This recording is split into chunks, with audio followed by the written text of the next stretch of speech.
right to enter and exit member states across Africa and move freely within them, coupled with the freedom to move goods unrestricted across the continent. These are seen as key drivers for boosting Africa's economic development. The implementation of measures to promote free movement can be considered as prudent practice and even fundamental elements to breaking down the barriers that have limited economic and social integration throughout the continent and sadly even weakened the spirit of Pan-Africanism. The path towards transformation of Africa into a free movement zone and removing prohibitive restrictions was first conceptualized in 1991 in the treaty establishing the African Economic Community, also referred to as the Abuja Treaty, which offered a founding framework for continental integration and set out key objectives for Africa's regional economic communities, including promotion of economic, social and cultural development, and the integration of African economies in order to increase economic self-reliance, development, mobilization and utilization of the human and material resources of Africa in order to achieve a self-reliant development, and promoting cooperation in all fields of human endeavor in order to raise the standard of living for Africans and enhance economic stability. The African Union's blueprint for the continent's social, political and economic development and integration, enshrined in Agenda 2063, recognizes free movement as a key element in achieving the continent's development goals and aspirations by allowing Africans to travel, work and live within their own continent. Agenda 2063 Aspiration 2 outlines the role that an integrated continent will fulfill. And this initiative is further galvanized by the Free Movement of Persons Protocol, which specifies 3 rights which are necessary for the implementation of the goals of the Abuja Treaty. Namely, the right of entry, where African citizens shall have the right to enter, stay, move freely, and exit the territory of an AU member state in accordance with the laws, regulations, and procedures of the host country. The right of residence, where African citizens shall have the right of residence in the territory of any AU member state, and the right of establishment, where African citizens shall have the right to set up in the territory of the host of any AU member state as a business, trade, profession or vocation, or an economic activity as a self-employed person. The protocol on the free movement of people enables people to ensure that they are able to travel across Africa visa-free. That's the essence. It is also going to facilitate a right of residence and right of establishment. So, giving the example of a business person from Lesotho, if they want to set up a business in Kenya, under the protocol, they would have every right. They can establish that. If somebody wants to reside in another African country other than their country of origin, they have the right to do that. And then, most important, it is also going to facilitate a mutual recognition of professional qualifications. At the end of the day, your qualifications, if you are from Lesotho, should be able to be recognized in another African country. So those are the benefits that it offers. The commitment to Africans moving in their own continent is a top priority, therefore. It's the top priority. And this is why the idea of free movement of persons then became one of the flagship projects of Agenda 2063, the Africa we want. You cannot talk of continental free trade agreement, goods and services, right, moving across borders without labor and business people. It doesn't make sense. It will not make sense. So that is why, therefore, the protocol that was signed, I think in 2016, is extremely important because it allows Africans to feel at home in their own continent. With the current exponential growth of Africa's youth population, The transformation of the continent into a prosperous, peaceful, and integrated powerhouse can only become a tangible reality when the walls come down between member states and free movement for people and goods is implemented. As provided in the African Continental Free Trade Area, free movement between countries will require the harmonization of immigration and other laws, infrastructure, and updated institutional practices, while also opening up commercial and job opportunities for Africa's youth, and thus contribute meaningfully to the demographic dividend. In essence, free movement cannot and does not exist in a vacuum.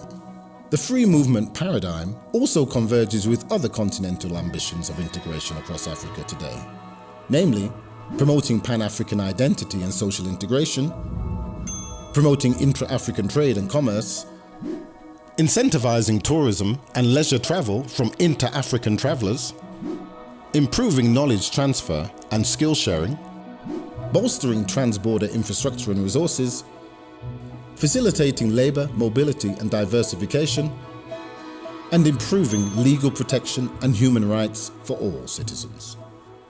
These long-term benefits, coupled with the legal safeguards contained in the African Union's Protocol on Free Movement of Persons, will ensure protections for all nationals.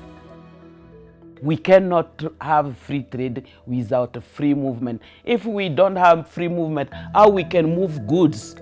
How our citizens, our young people can move and have job opportunity and to study in. We have good universities. We have to go with free movement to allow our citizens to move within our continent. I always imagine that the free movement we have in our economies now, and the CFTA and the free movement of services, if we have the opportunity of having the free movement of people linked to it. Imagine that. It means more jobs it will be created in the continent. It means more opportunities for our young people in Africa. It means more opportunities for skills development for these young generations.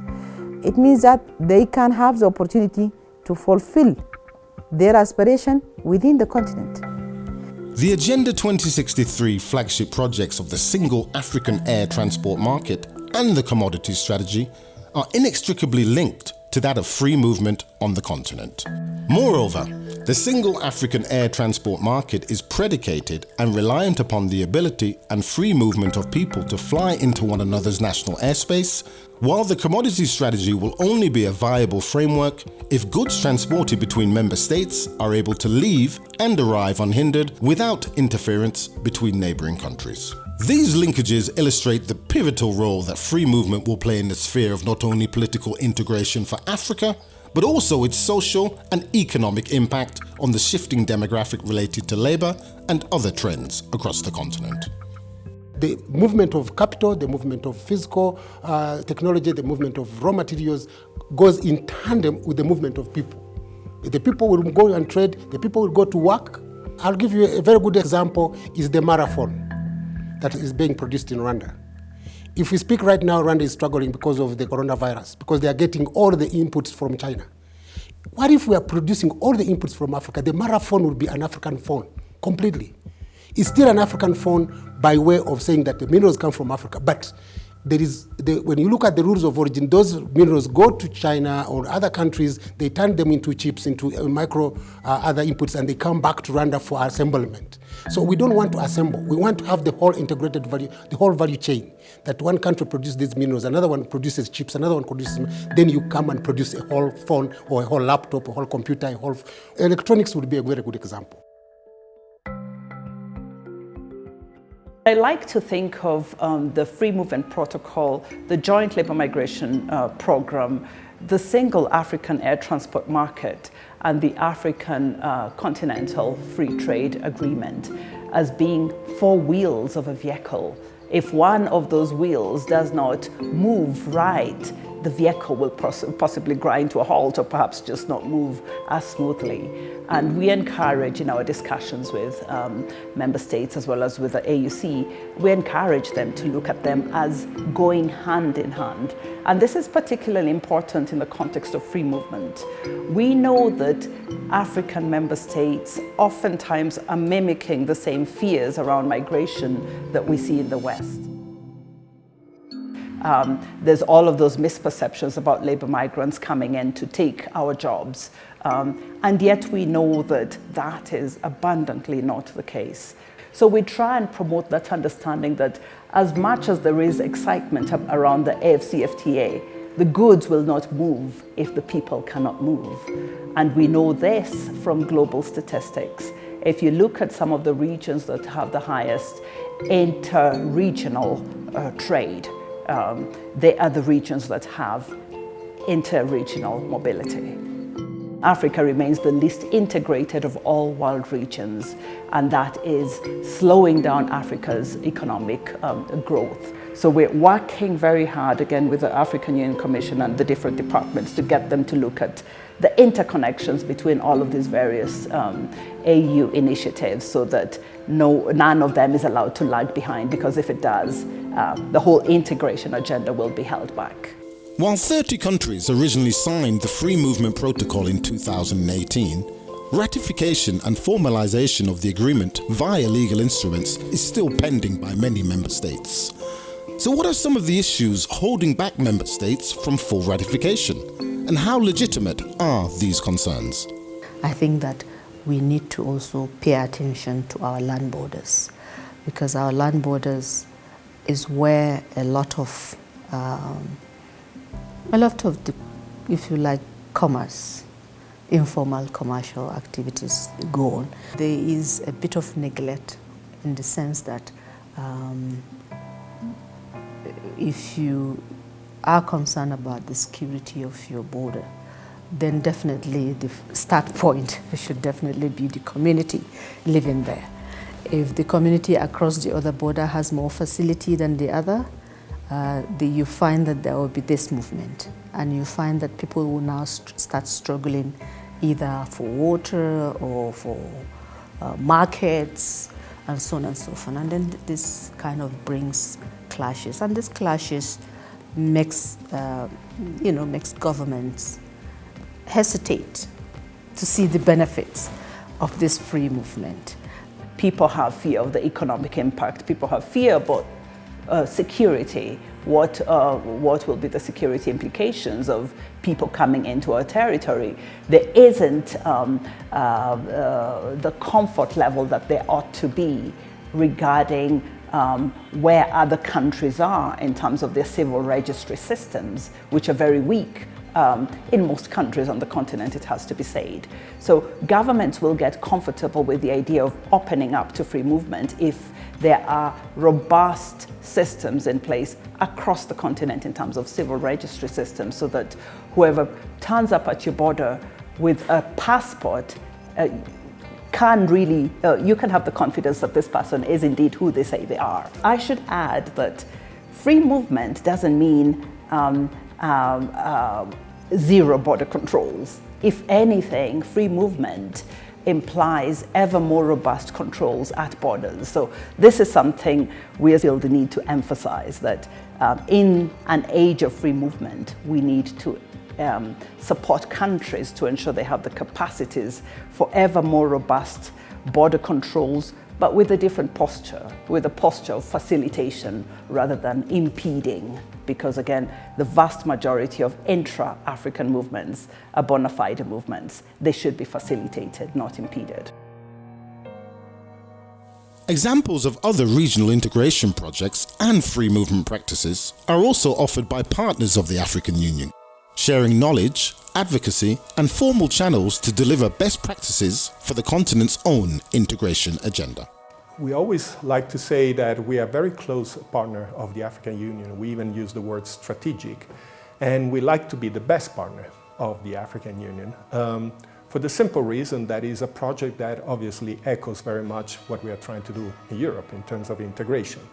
is these are two unions. There are two institutions behind these two unions who work in terms of promoting collaborations as a form of progress in their own field, but also worldwide.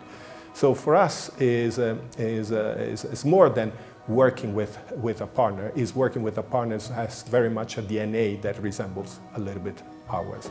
We believe very much that development of Africa will progress because of integration, and this is why we like to call it a partnership, because it's something where there is something for both of us in terms of opportunities, but also in terms of establishing and strengthening models of integration. And looking also at the future of creating a digital market for Europe and a digital market for Africa. So, and the single aviation market, of course. So all the freedoms that a single market brings in working in these areas, where we can provide support, technical assistance, but most importantly, we can share our experience in this endeavor. The adoption and implementation of the African Free Movement Protocol, together with the African Continental Free Trade Area, carries tremendous potential to boost economic growth and promote social development in line with the Pan-African Agenda 2063. When implemented properly and in line with the interests and rights of migrants, states and employers alike, the abolition of visa requirements and the right of residence will help boosting productive labor mobility, ensuring that the enormous human talent available in Africa can truly benefit the whole continent. In the EU, we have witnessed the remarkable benefits of free movement and free trade, including lower unemployment rates, more commercial activities and increased cross-border trade and tourism. I'm confident that in Africa, free movement as part of the broader free trade agenda shall herald a new chapter in the progressive development of the continent. The Free Movement Protocol, as part of the broader free movement agenda, aims to cater to interests of all African populations, to protect human rights and give opportunities to different groups, from students, entrepreneurs, traders, laborers, tourists and investors to the receiving communities. As such, the protocol is an essential component of Africa's ambitious Agenda 2063. If we solve the issue of free movement, creating job opportunities, creating tourism in Africa and moving in Africa, we won't have our migrant going outside. And that make some partner to help us to keep our citizens in Africa, and it gives me occasion to appeal to them to help us to sensitize, because we need a strong person to handle the issue of free movement, to sensitize our member states, telling them, don't be afraid, we have more benefit having free movement than challenges. And we are working with our partners, and we need the support of all partners to assist us to have a free movement to be a reality in Africa.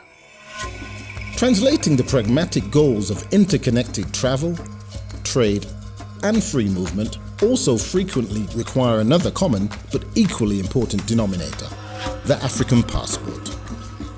The production and issuance of the African passport mandated by the African Union is intended to ease travel within the continent by exempting holders from needing entry visas at any of Africa's borders. From its launch in 2016, the African passport has remained a crucible of the integration agenda for the continent, while also being one of the flagship projects of Agenda 2063, along with the Free Movement Protocol and the AFCFTA. Another common underreported fact, in the midst of recent vilifying migrant reports emanating from Europe, is that the majority of African migration is into Africa. That is, the majority of travel by Africans for labour, business or leisure is actually from one African country to another African country.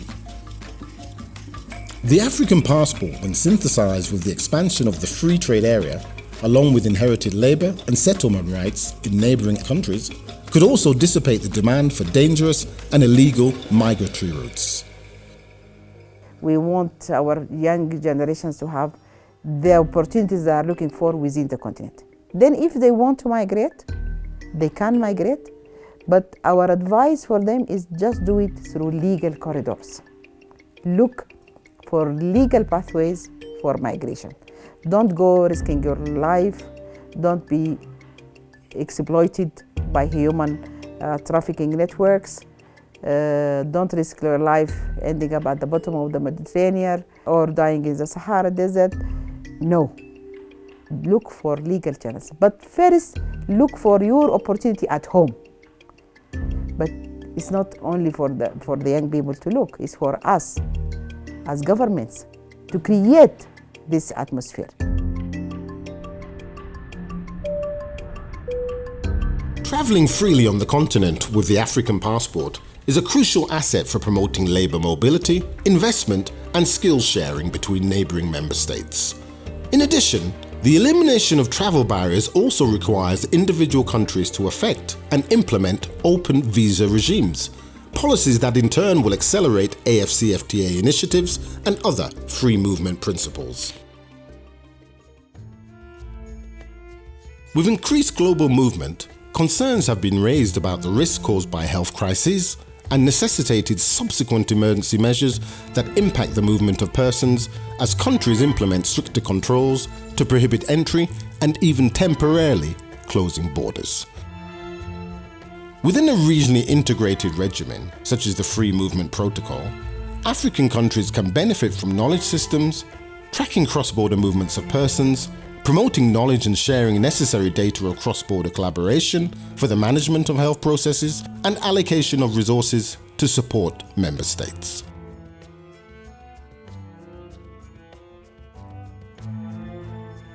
The Americans, the Europeans, predominantly, they move easier than us as Africans in our own continent. Now, this protocol is trying to redress that. We are saying to AU member states, as part of implementing the roadmap of the protocol, first, relax visas and allow citizens to move. The African passport will restore equilibrium in access to continental ports of entry for all African travellers, adding much needed momentum and symmetry to movement while enhancing the integration agenda of the continent.